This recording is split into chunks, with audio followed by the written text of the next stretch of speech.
ஓம் நமோ நாராயணாய நமக.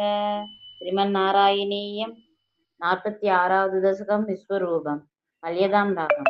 ஐதேவ புராகிலத்வயி ஸ்வயமுத்தானசயே சனந்தயே பரிஜృంభణதோ வியபாவ்ருதோ வதனே விஸ்வமசஷ்டவல்லவி புனரப்யத பாலகை சமம் द्वयी लीला निरदे जगद्पदे फलसञ्जय वञ्जनकृदा दवमृद्भोजनमोऽसुरर्पका अयिदे प्रलयावधौ विभो सिरितो यादि समस्तभज्जिन मृदुभासनदोरुजा भवेत् इति पीडा जननी सुगोबसा अयि दुर्विनयात्मकत्वया किमुमिर्सा वदवत्सभज्जिता इति मातृगिरं चिरं विभो विददां त्वं प्रति सञ्जिसेकसन्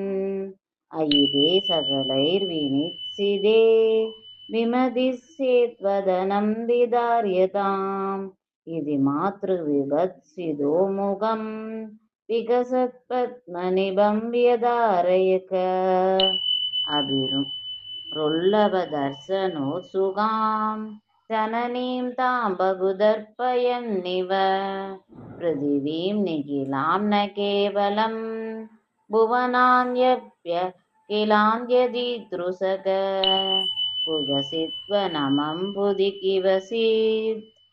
किवसिदप्रं कुगसित्रसादलम् मनुजा तनुजा किवसित्सुरा ददृशे किं न ददात्वदानने कलसाम्बुधिसायिनं पुनग परवैकुण्ठपदादिवासिनं स्वप्रसन्ननिजार्भगात्मकं कदिदा त्वां न ददर्श सामुगे विकसद्भुवने मुगोदरे ननु भूयोऽपि तदा विदाननग अनया स्फुटमीचिदो भवाम् अनवस्थां जगदाम्बदादनोत् तिरुदत्पदियं ददाचनं जननीं तां प्रणयेन मोहयन् तनमम्बदिशेत्युपासजन् भगवदद्भुतबालभागिमाम्. नारायण अखिल गुरु भगवन् नमस्ते. सर्वत्र गोविंद नाम संकीर्तनम गोविंदा गोविंदा. श्री हरे नमः.